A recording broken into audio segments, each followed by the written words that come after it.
What is up, everybody? Welcome to the Mafia Members Podcast. Today, we are joined by our very special guest, Willie from Shakeback Media Group. So we'll get into some introductions there in a minute, but we'll get started here now.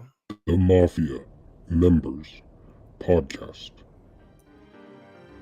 Oof, look at that hit.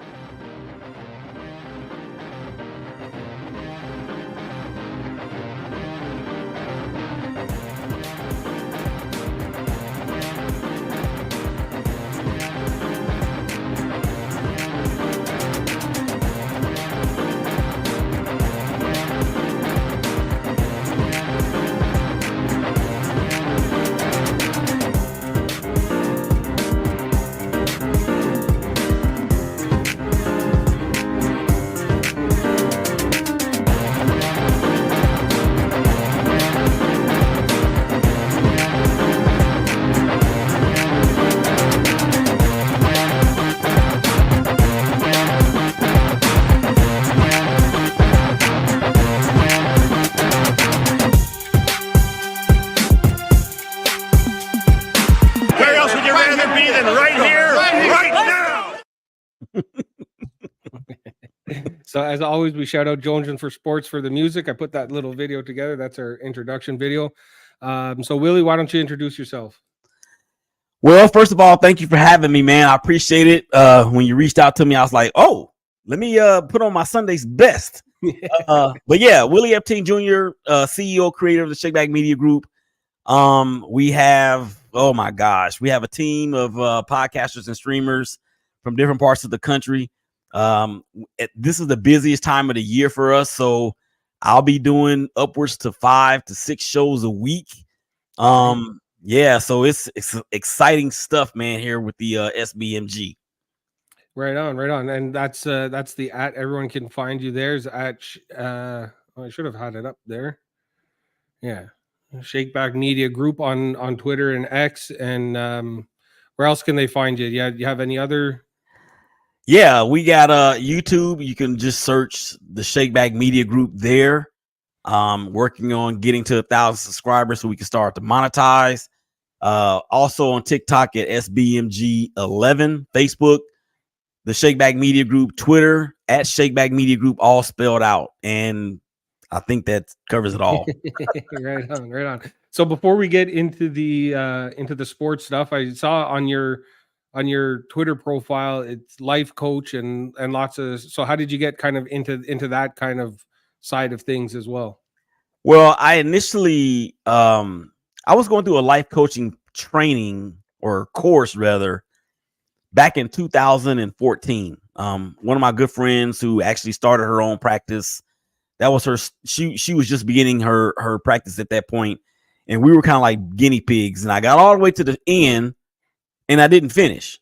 So another 7 years went by, and I met somebody here on Twitter, or on Twitter rather, and she's in the Dallas-Fort Worth area, and she actually certified me and my wife a couple years ago, and we've been rolling ever since. Right on. So are you born and raised in the Dallas area? Oh no, I grew up the first part of my life in California, Okay. in the Bay. Then we moved to Louisiana, and then I moved to Dallas. I've been in Dallas now for almost 30 years. Okay, because that was going to be my next question: is how do you grow up in Dallas as a Raiders fan? That would have been difficult. Yeah, well, a lot of members of my church are Dallas Cowboys fans. My pastor he's a Dallas Cowboy fan.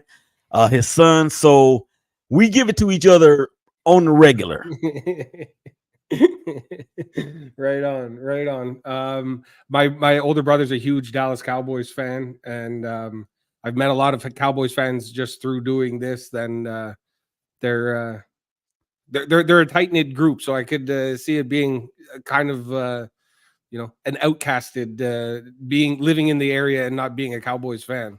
Yeah, well, they're outcasts themselves because they're so delusional. It's just ridiculous. I'm just saying. Okay, right on. So we'll get into it here. So, as a Raiders fan, kind of what are your thoughts on the offseason and What how do you think your draft went? What's coming out of training camp and those kinds of things? Yeah, the offseason has gone great. Coach Pierce, I believe, was on either Wednesday or Tuesday, talking about, they were asking him about how the camaraderie has been throughout the offseason. And he basically said there's been no complaining. People have come to work and they are anxious to prove everybody wrong, because the so-called experts are all saying that the Raiders have little to no expectations this year. And I understand why. It's because of the quarterback situation with Aiden O'Connell and Gardner Minshew that came over in free agency. But we talked about this on our Nothing But Raiders podcast. Shout out to the fellas, Black, Beaver, and of course, Darion, the Nothing But Raiders podcast. We talked about this last night. And the thing is that Aiden O'Connell and Gardner Minshew, for one, Gardner Minshew can sling it. He may not have the strongest arm out there. He may not have the cannon that you would like to have from a prototypical type quarterback. But what that dude can do is sling it. And he can throw the deep ball. He can throw the intermediate routes with accuracy. And you don't become a Davey O'Brien award-winning candidate in college by not being able to throw the ball. Yeah. So I actually like the pickup of Gardner. I think it's gonna push Aiden or either one of these guys the long-term answer. Nobody really believes so. So they're out to prove something for themselves.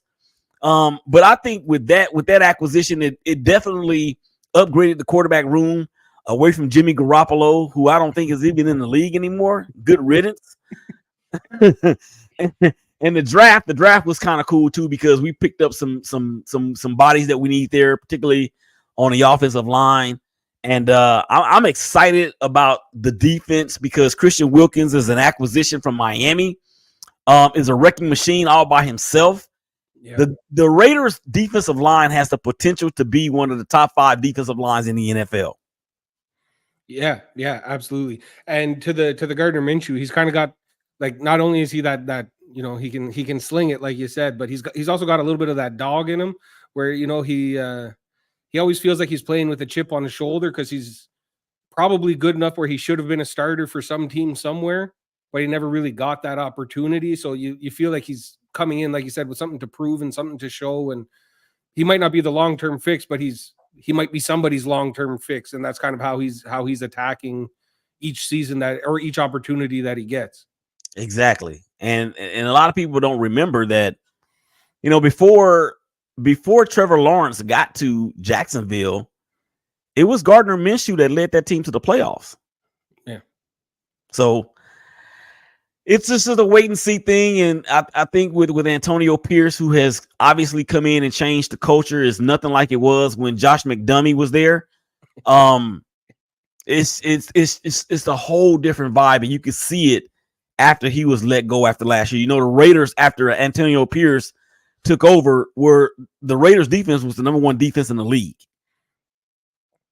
Yeah, you got that. It's my favorite name, but I always forget it. It's like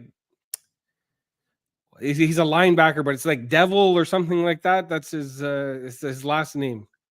Oh, yeah, Divine Diablo. Yeah, Diablo. Yeah. I remember seeing him wreck some players last year in Buffalo when they played Buffalo last year. Yeah. Like, damn, that's an awesome name, man. I wish I had that name. Yeah, and that game we played against y'all last year in Buffalo, I mean, we got off to a good start. Yeah. But then after that, Jimmy Garoppolo showed us who he is. From a guy who had Jacoby Myers on my fantasy team last year, I definitely understand the hate for Jimmy Garoppolo. No doubt, man. So what's a big thing that's coming out of training camp this year, or like what's a player or a position group or something that you're keeping your eye on in training camp this year? Well, let me put it to you this way, because this is going to be a shameless plug, and it's going to sound like a shameless plug, but I am by no means shameless or shameful.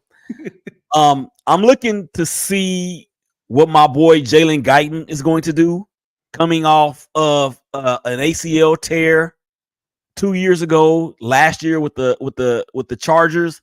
He came back in his first game back. I want to say he scored a touchdown. I think it was against, I don't know who it was against, but obviously his time in San Diego / LA, along with Tom Telesco, who of course is now the GM of the Raiders. They love each other, and I do a show. I do a show once a week, or maybe once a week starting in season 3, but it's been every 2 weeks with Jalen's mom, Brandy Guyton. And I do, and the other co-star or the other star of that show is Jennifer Coney Shepherd, who is the mom of linebacker Rashawn Gary from the Green Bay Packers. Yeah, it's called The Real Moms of the Shield. And they give us a peek behind the curtain from a mom's perspective. And those ladies are fantastic. They love their boys. And Jalen Guyton became my favorite player that played on the other team. But now I can say he's my favorite player on my favorite team. Right on. It's always fun to see those little, like, maybe something that you weren't expecting, and then all of a sudden it gives you already like the guy, but now you have a better or a bigger reason to show up for him. Yes, exactly. Okay. So then the next one, I'll ask you about, what do you think of the Bills? Have you followed much, or what are the kind of the narratives that you hear about Buffalo? Buffalo. And I hope you allow me back onto the show after we talk about this. No, it's not anything that's really bad and that people haven't already said. But I have a question. Finally. What was the deal between Diggs and Allen? I don't know, man. They just never. It seemed like they were like they're very much a business relationship. Yeah, they did their handshakes. They did their, they did what they needed to do to get through the season. But even today, Josh Allen was asked about it, and he said I missed his production. He said I feel like I won't miss him, but I will miss his production. So their relationship was very much just gathered around football. Mm-hmm. And when you have a drop off like Stephon Diggs did at the end of last year and into the playoffs, where there was no production there, now you're losing.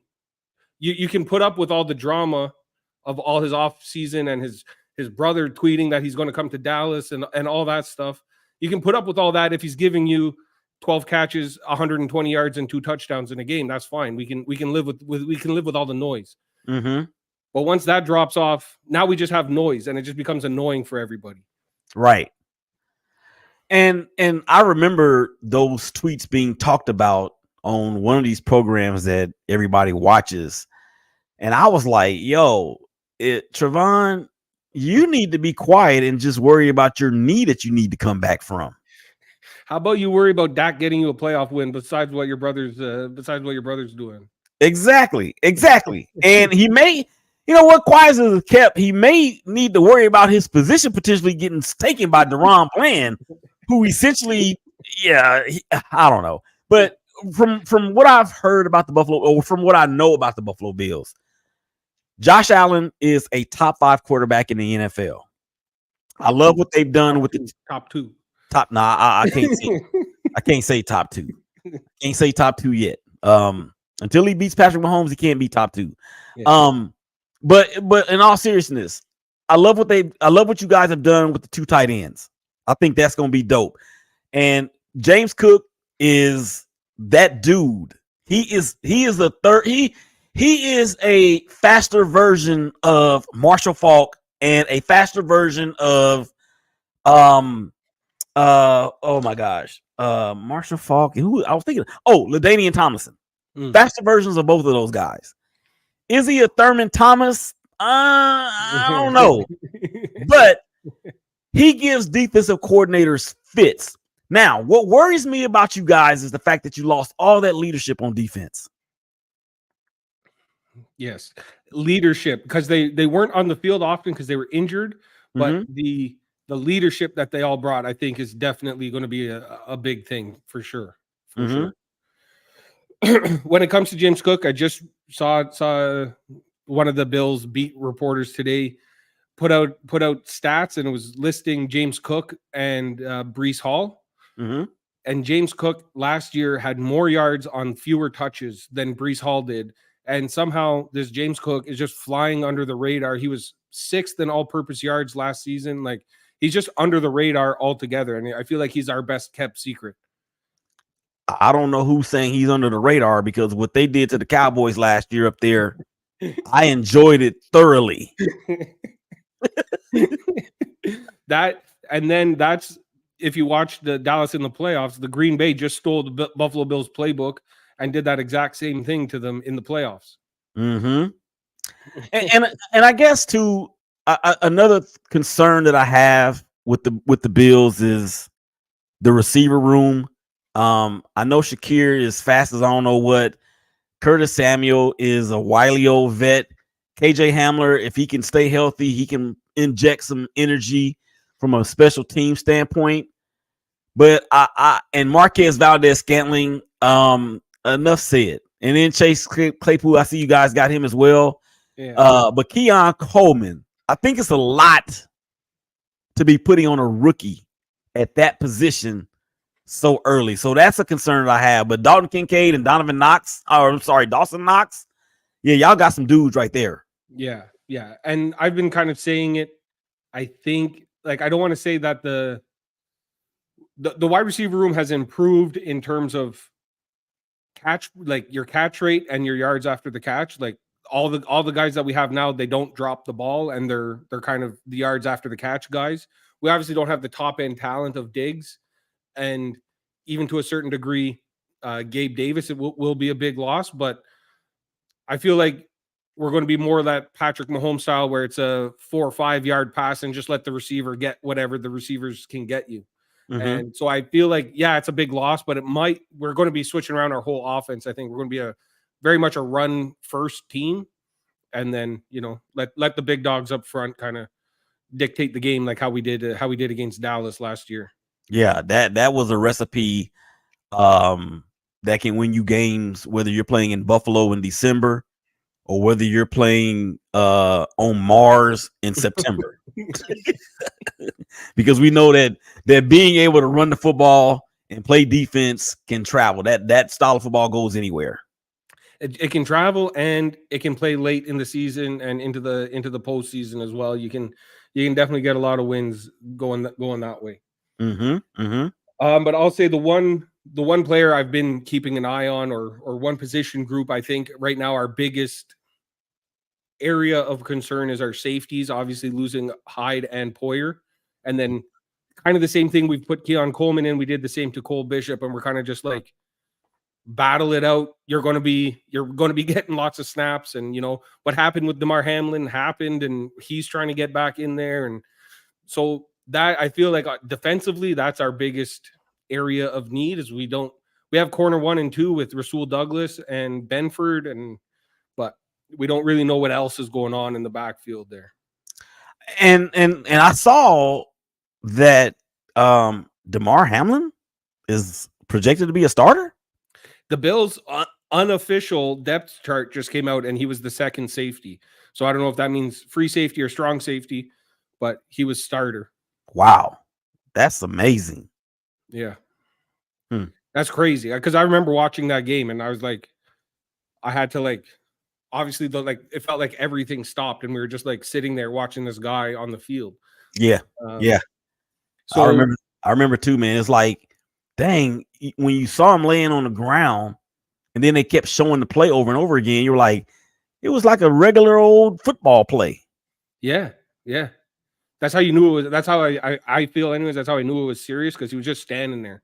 Mm-hmm. And then boom, he wasn't anymore. Yeah. And once you saw the players' reaction, it's like anytime you see those bad ankle breaks in basketball, when you watch what was his name? Sean Livingston, when he snapped his leg, and you see all the players' reactions. Once you saw Josh Allen almost in tears and Stephon Diggs actually crying, you're like, damn, this is something serious. Yeah, exactly. And he goes through all that only to lose comeback player of the year to Joe Flacco. The only thing Joe Flacco came back from was being on the Jets. Yeah, well, I mean, Joe Flacco has come back from a lot of things. So yeah, I don't want to take away from anyone's struggle, but I mean, yeah. The story is there with DeMar more so than it is with Joe, because he came back from being dead. Joe came back from off his couch. Okay. So what do you think? Like, you think you guys are a playoff team this year? Do you think can compete for the division, or what? How do you see it breaking down? You know what? That's a trick question. I'm sure that's a trick question. I'll give you this. In the year 2023, the season of 2023, the last team to beat the Kansas City Chiefs was the Las Vegas Raiders. That happened on Christmas Day, in which we forced, I think, 3 turnovers and scored 2 defensive touchdowns. And Patrick Mahomes was running for his life all game long. So you fast forward to now, where you have upgraded your defense with Christian Wilkins, Tyree Wilson, who you picked 7th, I believe it was overall in 2023. And you have Malcolm Kuntz, who is an up-and-coming pass rusher.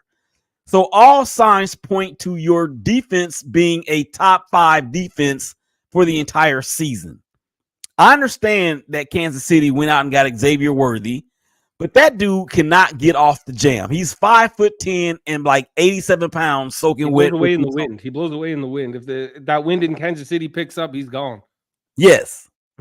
Yes. So I understand that he's there. I understand that Travis Kelce is still Travis Kelce. And Patrick Mahomes, who never gets rattled. So we can beat the Chiefs. We can. Will we? That's another story. Are we a playoff team? I think we have a playoff caliber defense. I know we'll have a playoff caliber running game, because Zamir White, Zeus, out of the University of Georgia, who was a running back by committee, just like Josh Jacobs was at Alabama.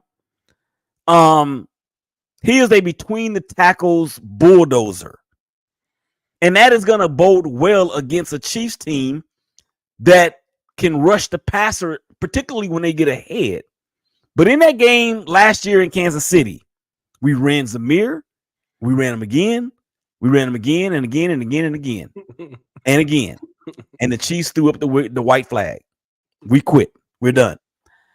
So I'm excited about that aspect of it. But like everybody else has been saying, I'm concerned about the quarterback room. I don't have a ton of confidence in either one of these guys.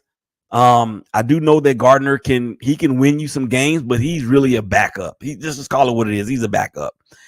And I think the Raiders for the quarterback position are playing for 2025. So I'm not confident that we're going to make the playoffs, but I am confident that we're going to be a hella prepared team and we're going to compete hella hard. Yeah, that's one thing that the change in head coach has brought for sure, is that compete level and that kind of team. Everyone's playing for their man to the left and to the right of them. What do you think of Brock Bowers? Brock Bowers is a stud. He is a flat out stud. As a matter of fact, I'm thinking back to Brock Bowers when he was a freshman at Georgia. And I was like, who is this kid? Brock Bowers can do everything that Travis Kelce can do. Everything. He can line up outside. He can line up in the slot. He can be in line. He can take on D ends and D tackles. He can combo block. He can even run a reverse. He can do everything that Travis Kelce does. He can run routes the way that Travis Kelce does. My concern again is, are we going to be able to get him the ball? Mm-hmm. And Getsy, from the offensive coordinator that we got from the Bears, when he was in Green Bay, Devontae Adams raved about him. Of course, when he went to Chicago, it was a different story. So, great thing, different story. Hopefully, it'll be a great thing here. The law of averages got to kick in. It's got to kick in, Ben. It's got to kick in. Because that's for every, I want to say, maybe struggling quarterback, or quarterback who's maybe not that good, having that tight end that you can just look for and get the ball to is kind of like a very good important safety release that you can you see that sometimes with Patrick Mahomes. The joke is, fuck it, Kelsey's there somewhere, like so if whoever can get that relationship with Bowers, probably the best is probably who you want to have at quarterback, maybe. For sure. Because the concern from me looking at it is you have Devontae Adams, and then like it's kind of like a fall off as to who your actual weapons are. Like Jacoby Myers might be able to get it done. You brought that guy in from Dallas, but he retired right before training camp. Yeah, good riddance to him too. Yeah, good riddance to him. So it feels like there's a bit of a drop off from, you have like a top 5 wide receiver in Devontae, and then kind of going to be by committee everywhere else on the field. And that might be okay, because Jacoby he's a lot better than I thought he was. And it just goes to show you that he wasn't being utilized right in New England. Trey Tucker is a speed guy. And then of course Guyton is a speed guy as well. And he's got great hands too. So it may not be the drop off that people outside of the building are thinking that it may be. But again, it always going to come back to the quarterback room and which guy's going to show up at the right time. Yeah, exactly. All right, so I got 3 things for you here on the second segment of the show, so we'll get into that right now.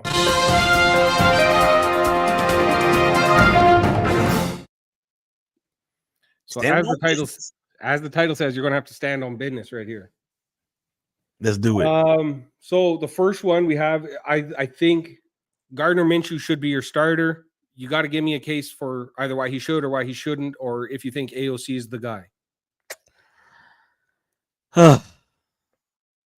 Why you want to do this to me, man?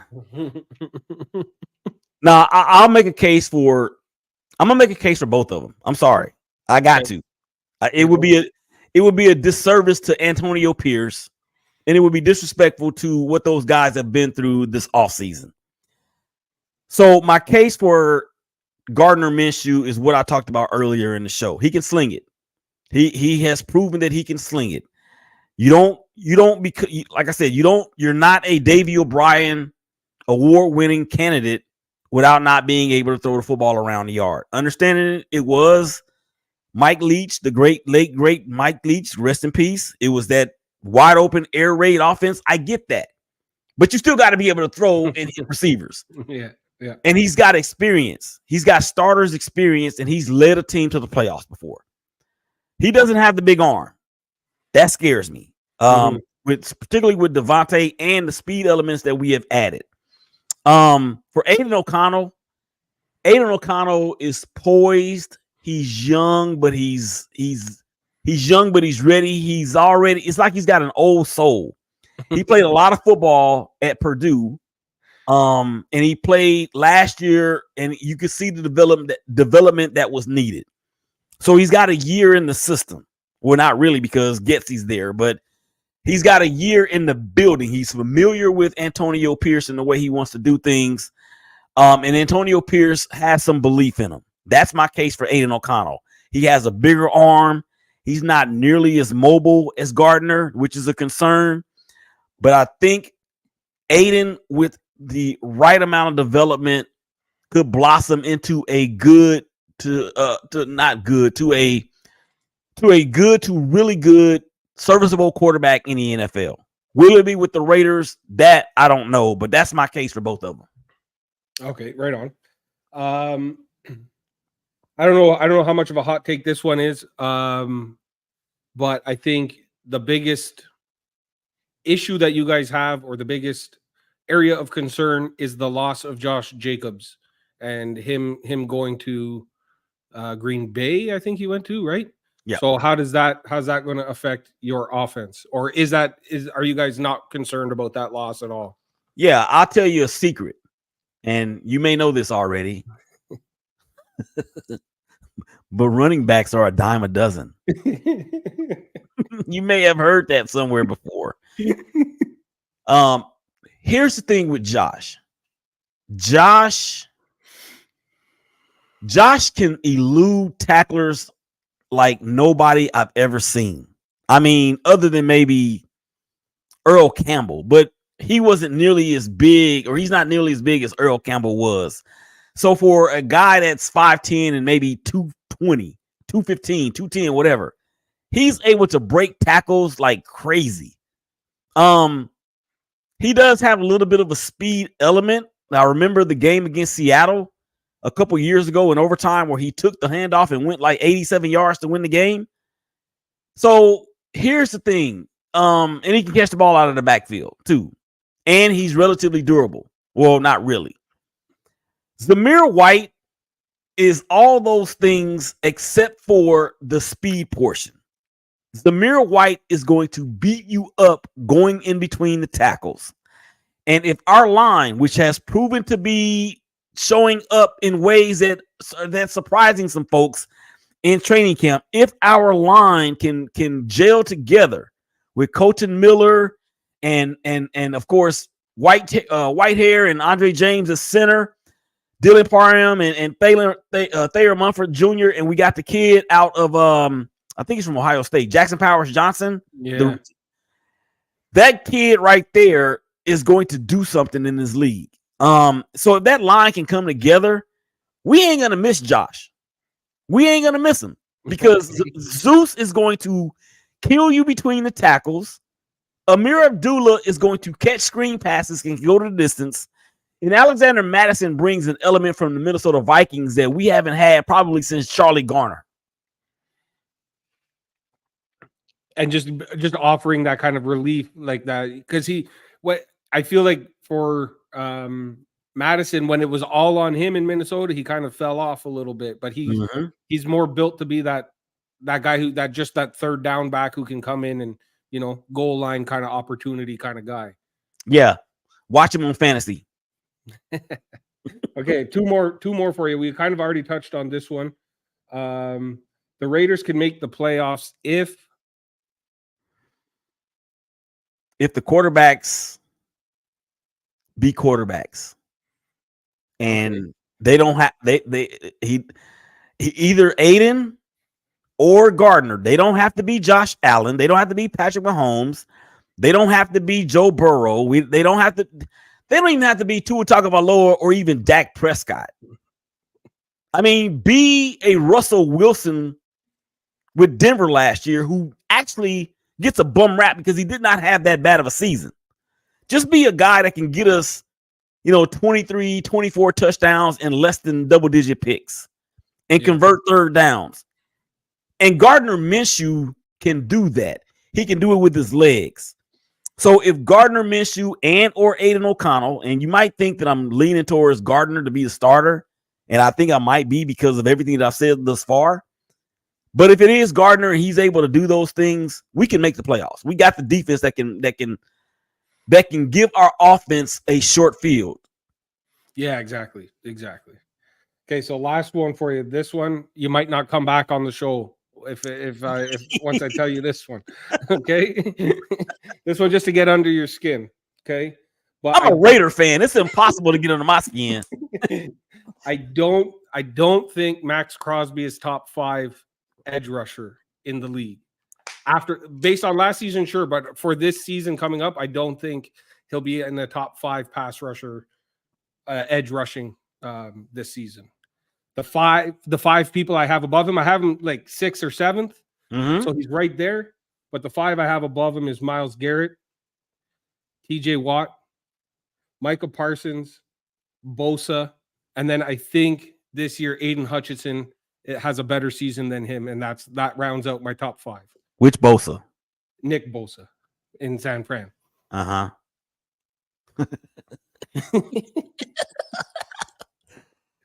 Okay.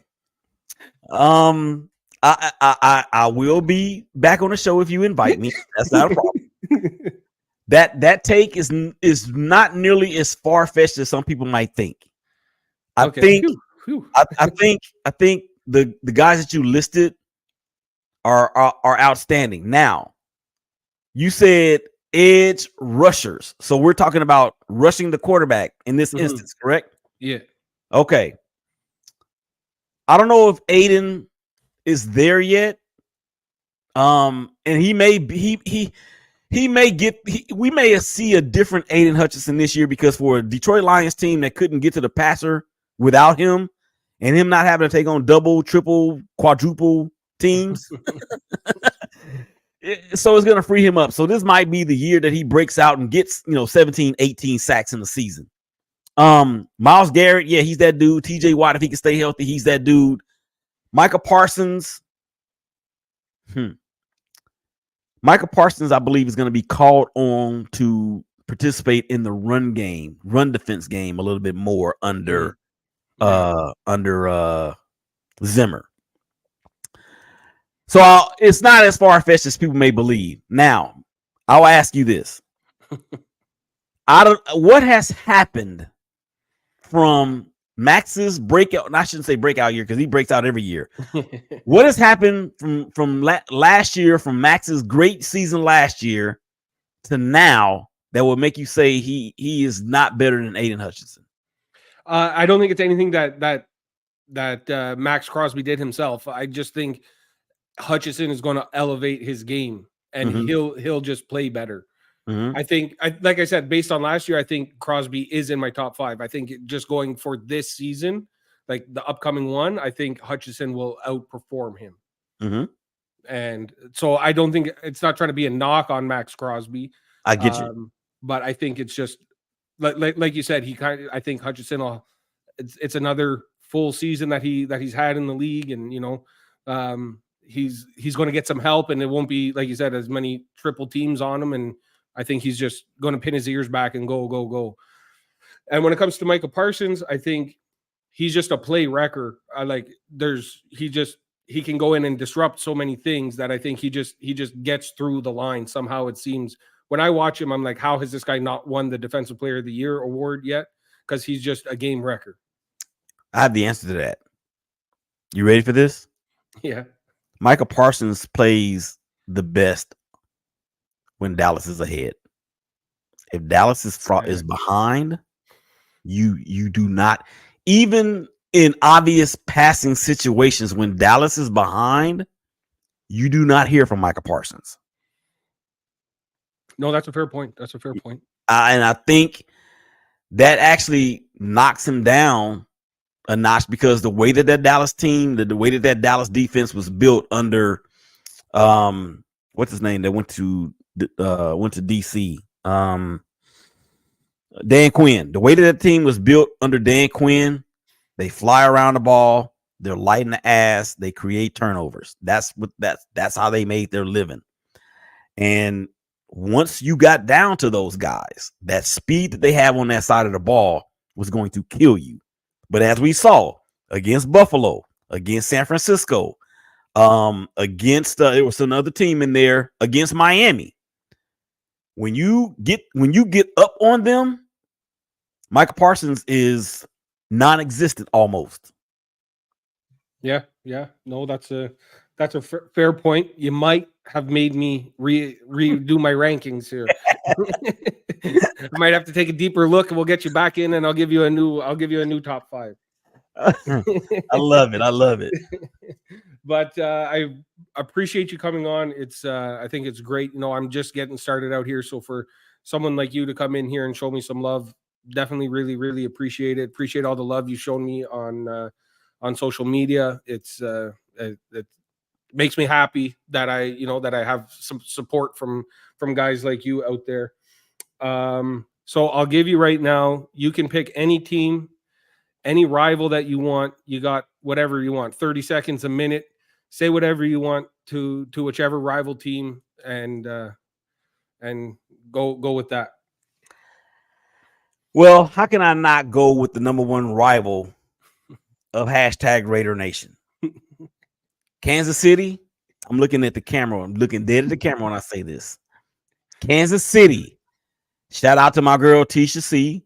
Show Enough Divided. It will be every Wednesday. I believe at 7:00. We have a meeting on tomorrow to figure out how we're gonna do that.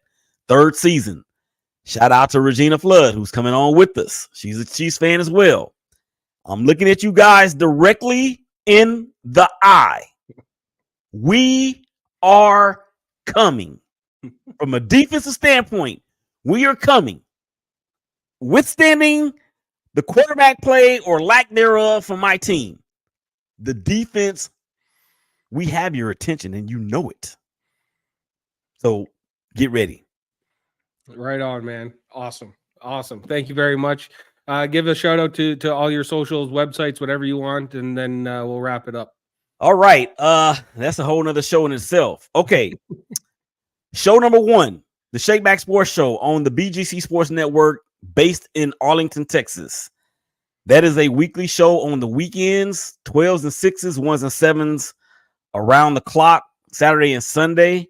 The hashtag Brothers of Baseball Show, 12s and 6s, 1s and 7s on the BGC Sports Network, Monday through Friday.